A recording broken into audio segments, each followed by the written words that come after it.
İsa onkileri bir çete çekip olara, inni Yerusalime barýarys.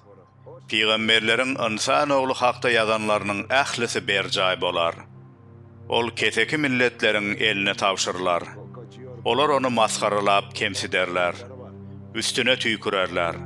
Kamçılarlar ve öldürerler. Emma üçülenci gün ol direler, deydi. Şähertler bu zatların hiç birine düşünmediler. Bu sözlerin manysy olardan gizlenilgidi. Olar onun näme hakda gurrun edýänini bilmediler. İsa Yeriho goloýlaryna ýolun garasyna bir kör adam dilegçilik edip oturdy. Ol ýanyndan mähelläniň geçip barýandygyny eşidip, munyň nämedigini sorady.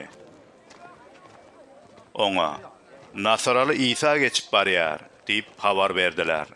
Şonna ol, ey Davud oğlu İsa, maňa rehim et, diýip gygyrdy. Sesin çykmasyn, diýip öňden barýan köp adamlar oňa käýediler. Emma ol, ey Davud oğlu, maňa rehim et, diýip öňküden hem gaty gygyrdy. İsa ayak çekip ol adamı getirmeklerini buyurdu. Yanına gelenne İsa ondan, "Senin üçin näme etmek mesleýärsiň?" diýip sorady. Ol, "Agam, gözlerim açylsyn," diýdi. İsa oňa, "Goý gözleriň açylsyn. İmanyň saňa şifa berdi," diýdi.